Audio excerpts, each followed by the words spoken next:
Maha.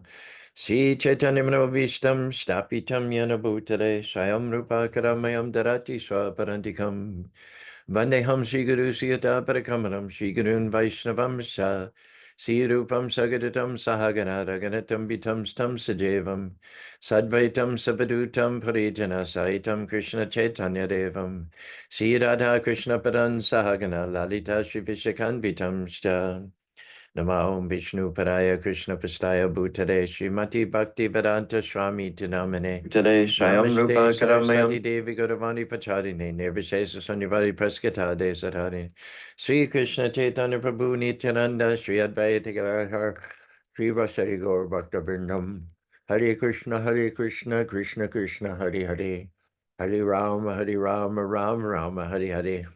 Well, happy Janmastami, one and all, 2004. Leelavati's there. She has a message for everyone. Happy Janmastami. May your life be filled with the divine blessings of Lord Krishna. On this Janmastami, may Lord Krishna bless you with peace and happiness. Wishing you a Janmastami full of love, joy, and spiritual and blessings. From Chris and Leelavati, two of my favorite people in the world. Well, I haven't met Chris, but if he's a friend of Leelavati's, he's a friend of mine. And we also have Rob here on Zoom. Just to bring you up to date, last night we had a wonderful celebration in Spanish from 5 until about 8:30. We started with the Rath Yatra around the temple property. If you like to get videos and photos, go to our Facebook page, Caru, space Utah, or Sri Sri Radhakrishna Temple Spanish Fort. I think I also posted on the Hare Krishna Temple Salt Lake City Facebook page as well. Number of pictures of people who are participating in the bathing ceremony, as well as the Rath Yatra, led by Agni Dev, very sweet. Then what else? We had a little video of the breaking of the pot, the Dahi Handi, and also there was a video of the dance, two dance shots, one of Manya Narayana doing a wonderful Krishna Kaliya dance, and another one of the classic Achyuta Keshava song by the Divya Dance Troupe. The program tonight in Salt Lake City will start with some kirtan at 7 o'clock till 7:30, and then we'll go outside and do the Dahi Handi. Then we'll go back inside where we'll have a short talk by me. Oh, also one thing we did last night was I did the Madhurastakam, and Divya danced to the accompaniment of that. That worked out very nicely, so we may repeat that tonight. And after a short talk, probably around 8 o'clock, the dance program will start, which will last about 45 minutes. Then we go into the auditorium for a drama organized by Sundari Priya's husband, Govinda Raj, and there'll be a Nepali dance program also in the auditorium. And then we'll go back into the temple room for Abhishekam. Kirtans by Agni Dev, Jai Krishna, Ishan, Samant, maybe Govinda Dev, and others. So it looks to be a wonderful evening. And also, I have to put you on notice. I have a lot of things to do in Salt Lake City. I have to hook up the food trailer. I have to go to Sam's Club to buy goods, paper goods for serving out the food. I have to check out the sound system. I have to mow the grass in front of the temple. I have to mow the grass in the back, and a bunch of other things I can't think of at the moment. So I would have normally been on the road by now, but I didn't want to let you guys down. So I'm going to appear today, and we're going to read a little bit from the Krishna book about the appearance of Lord Krishna, and then I'm going to bolt out of here, hook up the trailer, and head up to Salt Lake City for a full day of preparations in advance of the festival starting at 7 o'clock. Vaibhavi's also heading up there this morning with some volunteers.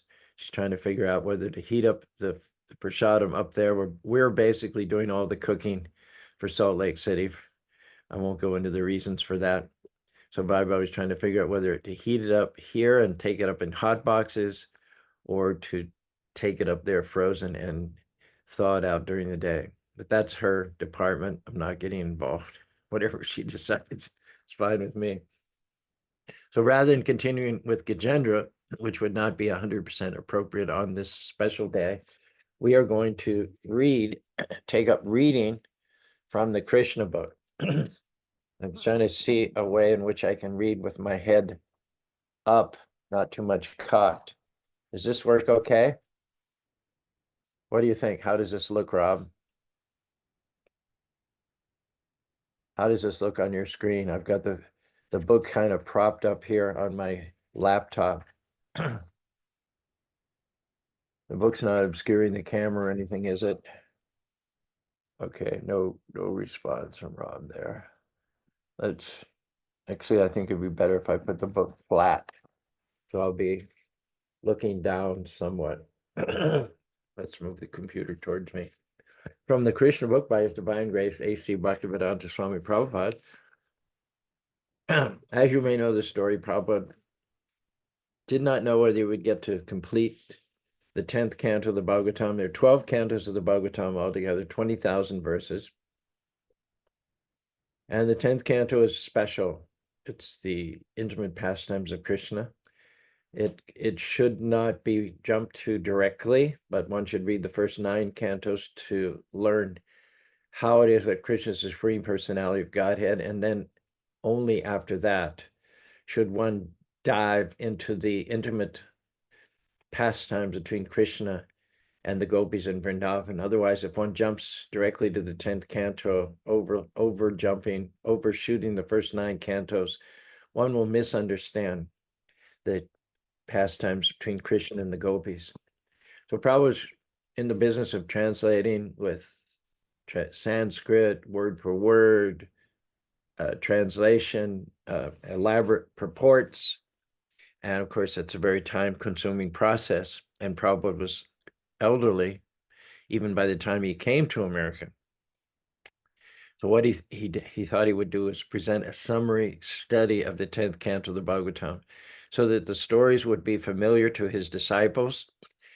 But not only that, but he would put his commentary in amongst the narrations. So you'd get an authorized presentation of the 10th canto, the stories of Krishna, but many of the conclusions which had been presented in the first 9 cantos.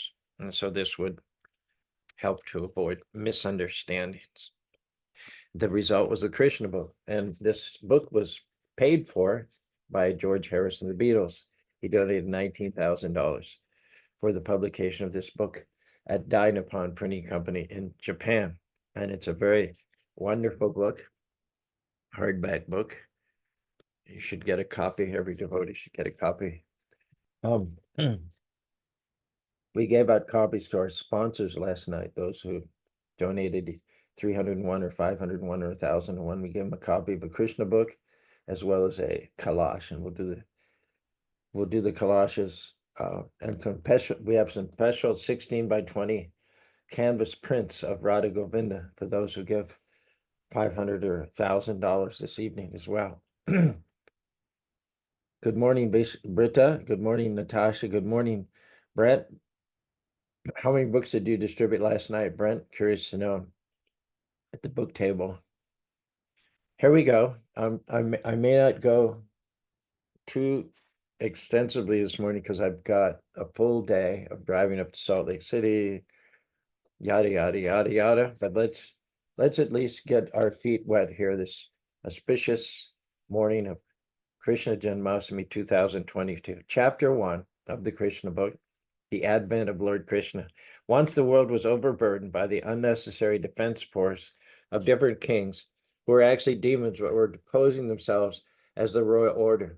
At that time, the world became perturbed, and the predominating deity of this earth, named Bhumi, went to see Lord Brahma to tell of her calamities due to the demoniac kings.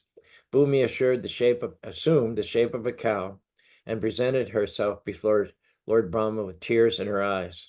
She was bereaved and was weeping just to invoke the Lord's compassion. She related the calamitous position of the earth, and after hearing this, Lord Brahma became much aggrieved, and he at once started for the ocean of milk where Lord Vishnu resides. Lord Brahma was accompanied by all the demigods headed by Lord Shiva, and Bhumi also followed. Arriving on the shore of the Milk Ocean, Lord Brahma began to pacify Lord Vishnu, who had formerly saved the earthly planet by assuming the transcendental form of a boar. In the Vedic mantras, there's a particular type of prayer called Purusha Shukta. Om Sahasra Shirsha Parushasrasha Sahaksarashe Sapatam Subido Sabhyabhiran Suchi Purushevigram Sarvam Yakspidam Yaksabhavyam Utamrita Disheshan Yadano Tarohati Edamanasha Mahima Tojigamsta Purusha Parasha Vishabhutani Tripadashamitam Bidi Tajmad Virada Jayato Virajodi Purusha Sadato Chata Pashid Bhumimito Paraham Yat Purushena Havisha Devi Agamatan Vada Vasanto Sisiram Grishmad Marad Sadadabi. This is an antique prayer dating back to prehistory. 17 verses describing how it is that the Lord brought everything into being and then assumed the form of the aggregate creation himself as the Purusha Shukta. So, continuing on here. In the Vedic mantras, there's a particular type of prayer called Purusha Shukta. Generally, the demigods offer their obeisances unto Lord Vishnu, the Supreme Personality of Godhead, by chanting Purusha Shukta. It is understood herein that the predominating deity of every planet can see the Supreme Lord of this universe, Brahma, whenever there is some disturbance on this planet, and Brahma can approach the Supreme Lord Vishnu not by seeing him directly, but by standing on the ocean, on the shore of the ocean of milk. There is a planet within this universe called Svetadweep, and on that planet there's an ocean of milk. It is understood from various Vedic literatures that just as there is an ocean of salt water on this planet, there are various kinds of oceans on other planets. Somewhere there's an ocean of milk, somewhere there's an ocean of oil, somewhere there are oceans of liquor, and many other types of liquids. The Purusha Shukta is a standard prayer which the demigods recite to appease the Supreme Personality of Godhead, Kshirodakshay Vishnu. Because he is lying in the ocean of milk, he is called Kshirodakshay Vishnu. He is the form of the Supreme Personality of Godhead through whom all the incarnations within this universe appear. So here this brings up an essential point. Some say that Krishna is an incarnation of Vishnu. And in fact, right here in the beginning of the Krishna book, Prabhupada says that Vishnu is the form of the personality of Godhead through whom all the incarnations of this universe appear. It's commonly said that Krishna is an incarnation of Vishnu. And that would seem to be supported by this statement of Prabhupada, that Kshirodakshay Vishnu is the form of Vishnu through which incarnations appear. However, there's a subtle distinction. And that is that when Krishna appears, after Brahman, the demigod, they appeal to Vishnu, and Vishnu promises, Paritanaya sadhana vinashita dushkriham. Vishnu promises that whenever there's disturbances by the godless, he will advent himself to protect the devotees and to annihilate the miscreants.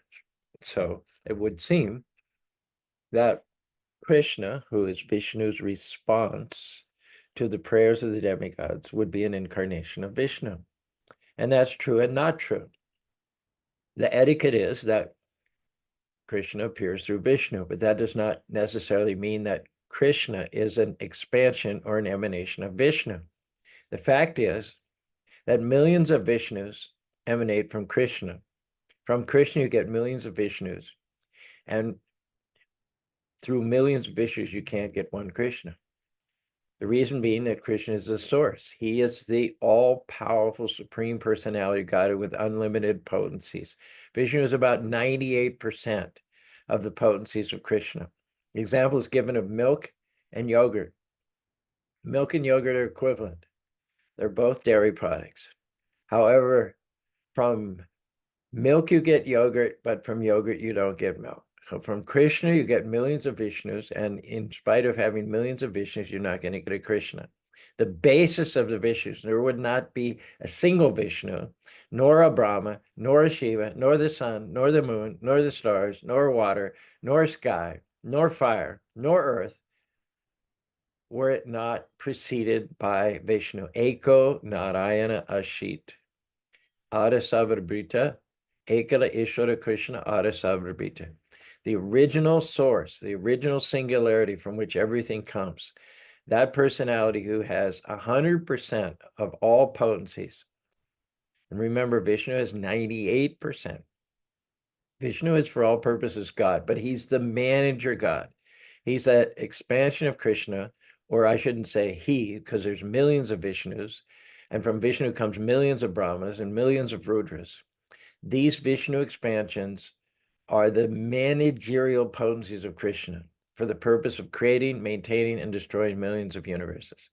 Krishna stands prior, he's primeval, Govindam, Adipurusham.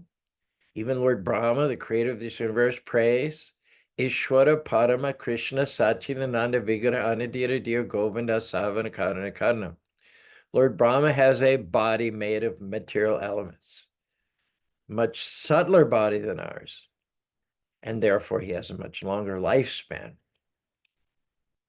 Lord Shiva is not quite generated from material elements, but he's in the kind of a twilight zone between spirit and matter.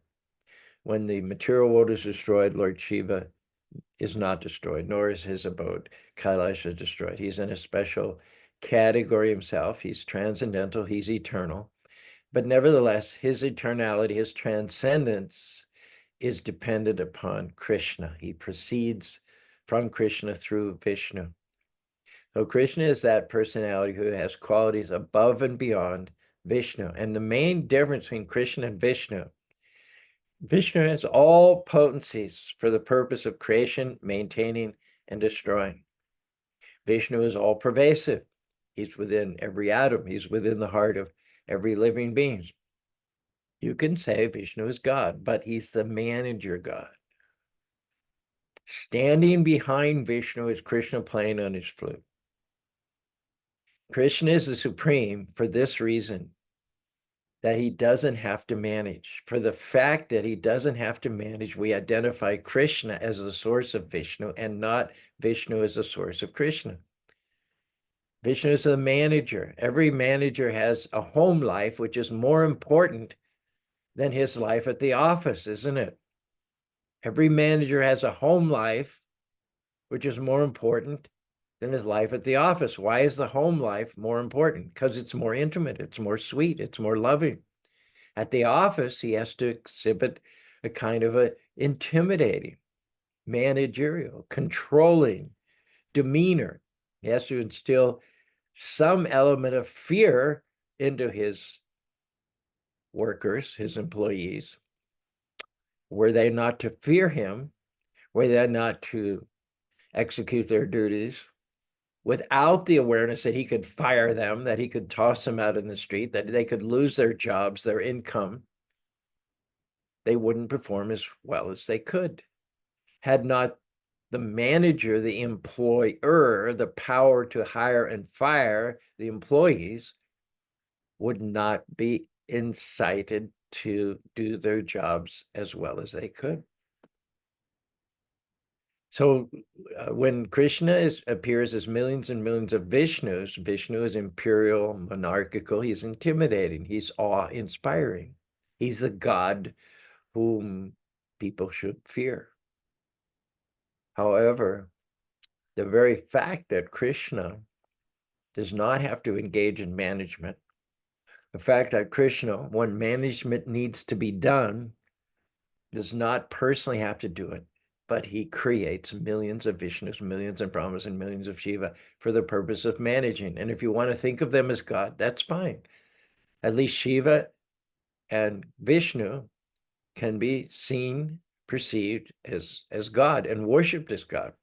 When I go to India, I go to the Shiva temples, I go to the Vishnu temples, I worship God in his monarchical, managerial manifestation. However, behind that and prior to that, I think you understand how this is all really common sense. There is Krishna who plays on his flute. The very fact that Krishna hasn't got to do any management whatsoever is the complete and total proof that he is greater than Vishnu or Shiva. He precedes them.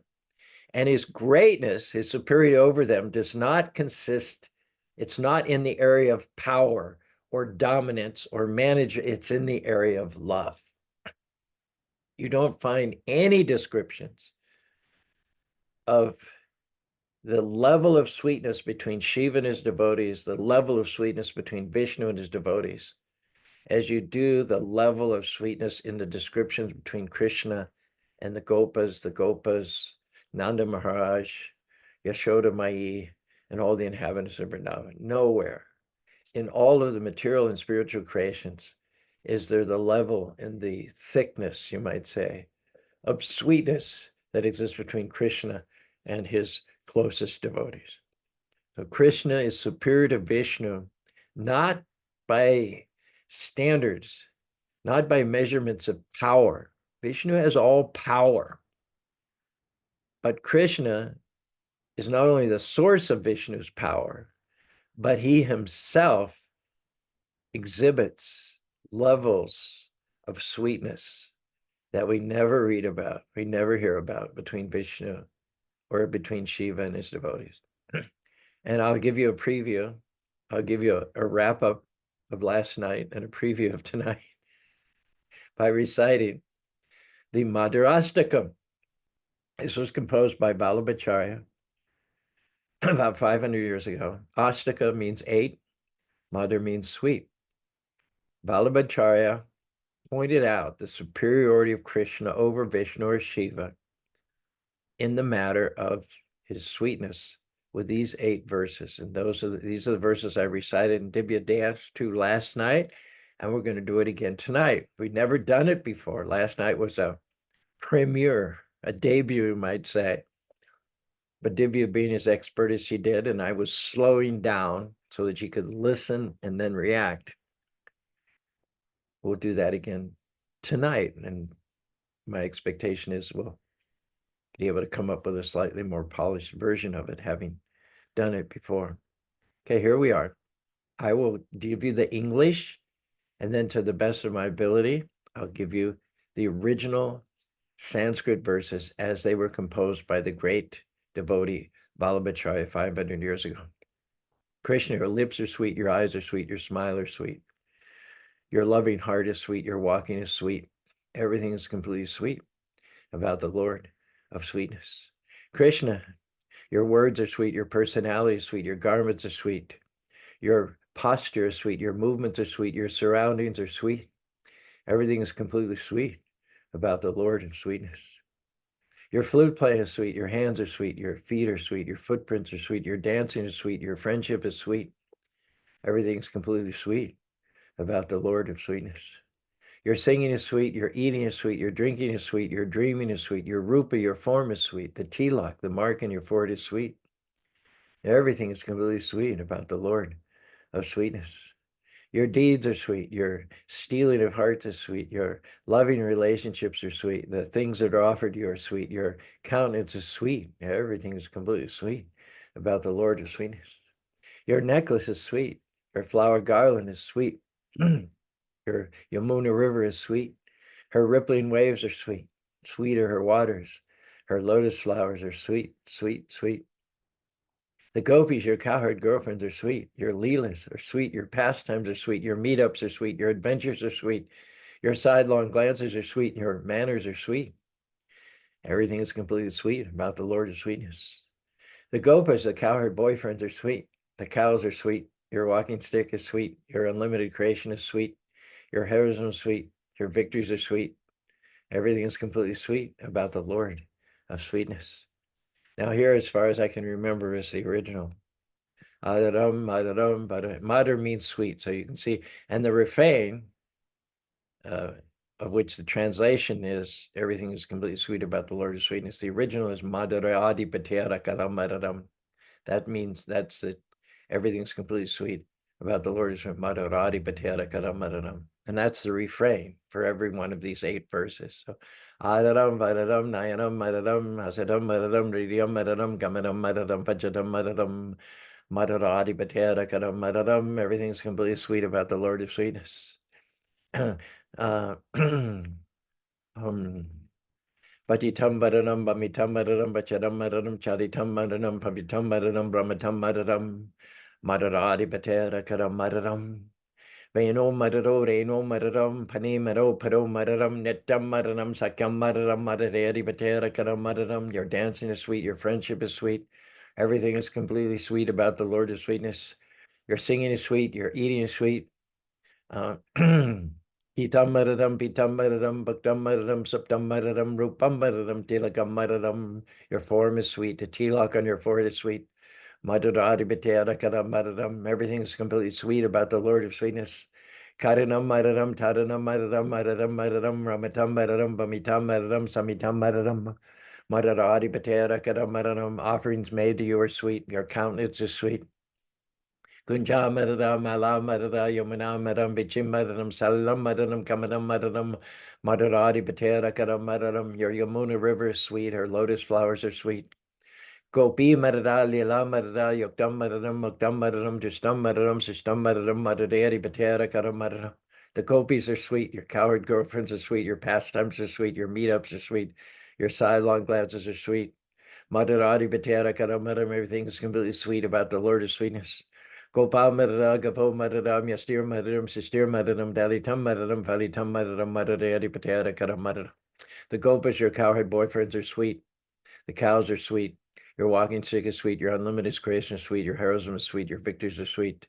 Madaradi Patera Karam Madaram. Everything is completely sweet about the Lord of sweetness. Sri Krishna, your pure charisma, your flute playing is so intoxicating. Singing your song down in Vrindavan, pleasing the gopis and all the devotees, chanting the hearts of all the bhakti yogis. In a trance, you dance the divine romance of Rasa Leelas Radharani. The Bhagavad Gita teaches bhakti. Your divine pastimes are so sublime, they refresh the heart and fill the mind and give relief, just like the monsoon after the lingering heat. You're the lifter of a mountain with the little finger of your left hand, the butter thief's name is baby Gopal, the killer of Kamsa, the lover of Radha. Your complexion is dark blue like the ocean. I offer my devotion with all of my emotion. Hare Krishna, Hare Krishna, Krishna Krishna, Hare Hare, Hare Rama, Hare Rama, Rama Rama, Hare Hare. So that's our discussion. Actually, Manya, when she was introducing the dance last night on behalf of the dance troupe, when it came to the Krishna Kaliya dance, which she did very expertly and beautifully, and will do again tonight in Salt Lake City, in her narration, she said that Krishna is an incarnation of Vishnu. And we just addressed that issue. That Vishnu, millions of Vishnu comes from Krishna. Not one Krishna comes from Vishnu. However, let's take a scenario for argument's sake. Let's say this for argument's sake. Let's say the governor of Utah is Republican and the president is Republican. President wants to visit Utah, and he may be campaigning. Trump may visit Utah to get votes for the upcoming election. And the governor of Utah, whose name is Spencer Cox, is also Republican. So Trump wants to come here, and his main purpose is to get the votes. But he also wants to support the Republican administration on this state level. So he's not going to bypass the governor. He's not going to just show up in Utah without making a big deal of coming at the invitation of the governor. This will serve the purposes of the Republican Party, the greater purposes, quote unquote, of the Republican Party. If the president is going to come to Utah, he will do so. He will make a big deal to bolster up the local Republican government. He'll make a big deal out of saying, I'm only here at the invitation of the governor. In other words, he's selling the governor. He's marketing the governor. The governor is so good. The governor is so powerful. I came here to see him. I had to see him. I'm attracted to him. So I'm going to come to Utah. The president is going to come to Utah through the governor. But that doesn't mean that because the president waited until he got an invitation from the governor and he came, doesn't mean that the governor is greater than the president, does it?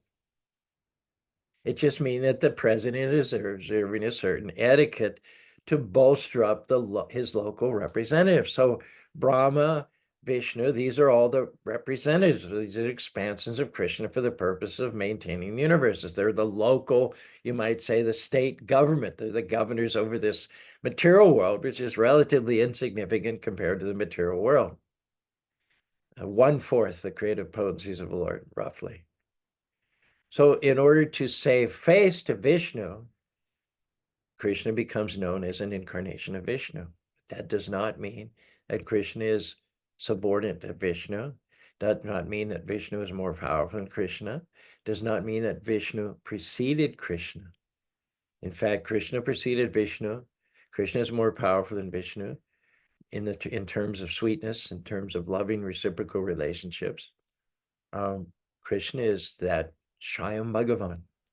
Ete Kamsha Kalopam Sham Krishna Stu Bhagavan Swayam. That Krishna who came for the purpose of killing Kamsa is the original personality of God, the source of millions and millions of Vishnus. Okay, so have we discussed that enough, ladies and gentlemen?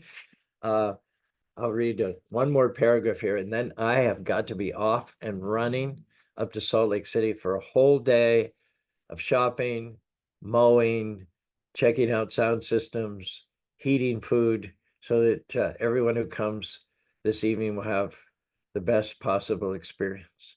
So I'm trying to juggle keeping to our regular schedule, Monday, Tuesday, and Wednesday, of presenting these classes, trying to be faithful to you all who take time out of your busy days to join me.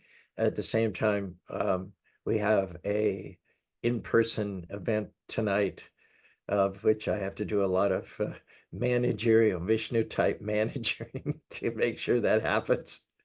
So I'll read one more paragraph and then we'll call it an end to Motivational Monday. And here's the scene. Here's the scene, okay?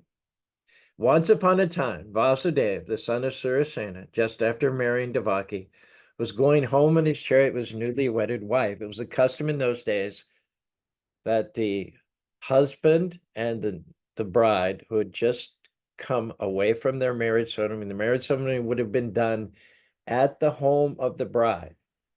Weddings, I don't read about weddings being done in chapels or temples so much. The weddings traditionally were done at the home of the bride, and the bride had lived there her life in sheltered circumstances. She had not intermingled with boys her own age. The only males she'd known were her father, her uncles, and her brothers, all of whom looked out for her, all of whom loved her like their very selves. And so she would have married someone that the family would have looked and considered character, family lineage, many different factors, astrological charts, to find the very best match for this girl. And she would have now she's going from her paternal home where she's lived her whole life. She's going to the home of her new husband, which is got to be a terrifying thing for a young girl. And so to ease that transition, her brother, or one of her brothers, or her older brother, would drive the chariot. And she would also be accompanied by her girlfriends and maidservants who would live with her for some time, just to make everything a nice transition. So Kamsa was the brother of Devaki, and he was driving Devaki and her husband to Vasudeva's palace. Vasudeva was the son of Surasena. So what happens? The father of Devaki, known as Devaka, had contributed a lavish dowry because he was very affectionate towards his daughter. People criticize arranged marriage because the girl doesn't get a say. Well, nowadays, parents will present various candidates and the girl can interview them and do her own, check out the research and make her own decision. That may or may not been the case in this time, 5,000 years ago. But like I said, the brothers and the father and the mother, this daughter means more to them than life itself. And so they can probably do a pretty darn good job of finding a suitable match. And along with the daughter, they give a dowry. So the girl is not totally dependent on the income of the husband. She has control. It's not that the husband can just take the dowry. At least it wasn't the case thousands of years ago. She had her own funds. She had her own account from which she could take care of her own individual needs. So here's the dowry. Here's what the parents gave or sent along with the daughter at the time of her marriage to when she was going to her husband's house. So Devaki's father had contributed hundreds of chariots, not one or two, hundreds of chariots, completely decorated with gold equipment. So that was the dowry. Hundreds of chariots made of gold, worth millions of dollars. So she's not coming empty-handed to the arrangement. At that time, Kamsa, the son of Ugrasena, in order to please his sister Devaki, had voluntarily taken the reins of the horses of Vasudeva's chariot and was driving. According to the custom of Vedic civilization, when a girl is married, the brother takes the sister and brother-in-law to their home. Because the newly married girl may feel too much separation from her father's family, the brother goes with her until she reaches her father-in-law's house. Okay, the full dowry contributed by Devaki was as follows. In addition to the chariots, 400 elephants fully decorated with golden garlands, 15,000 decorated horses, 1,800 chariots. He'd also arranged for 200 beautiful girls to follow his daughter. These were her childhood friends. And so she felt very comfortable in this new environment. The Kshatriya, or warrior system of marriage, Prabhupada writes, still current in India, dictates that when a Kshatriya is married, a few dozen of the bride's young girlfriends go to the house of the king along with the bride. The followers of the queen are called maidservants, but actually they act as friends of the queen. The practice is prevalent from time immemorial, traceable at least to the time before the advent of Krishna, 5,000 years ago. So Vasudeva brought home another 200 beautiful girls, along with his wife, Devaki. While the bride and bridegroom were passing along in the chariot, there were different kinds of musical instruments playing to indicate the auspicious moment. There were conch shells, bugles, drums, and kettle drums combined together, vibrating a nice concert. In any case, a voice comes from the sky and says, Kamsa, you fool, you're driving the chariot of your sister whose eighth son will kill you. Kamsa had no shame, completely attached to the body, grabs his sister, pulls his sword, he's going to kill her right on the spot. Vasudeva talks him out of it. Vasudeva is known for keeping his word. He's known to be the emblem of truthfulness. So when Vasudeva promises to Kamsa that he'll bring not only the eighth son of Devaki, but he'll bring every son, one after another, to Kamsa to do with as he likes, Kamsa believes him. And also, this is a public forum. This is a public promise that Vasudeva, who's known for never breaking his promise, gives. So Kamsa can't do anything else in public other than to sheathe his sword and desist for the time being. But what he does do is he puts Vasudeva and Kamsa in prison so he can keep an eye on him. And sure enough, one after another, he kills all the first 6 sons of Devaki. The 7th is Balaram, who's transferred to the womb of Rohini in Vrindavan. The 7th pregnancy of Devaki was thought to be a miscarriage. And when the 8th child was born, at midnight on the Janmastami night, Krishna arranged by his mystic powers to have all the locks unlock themselves, all the prison gates open, the guards go to sleep. His father took the newborn baby Krishna to Braj, to Vrindavan, where Mother Yashoda had just given birth to a girl baby. She was so exhausted having given birth, she went right to sleep and didn't even know whether she'd given birth to a girl or a boy.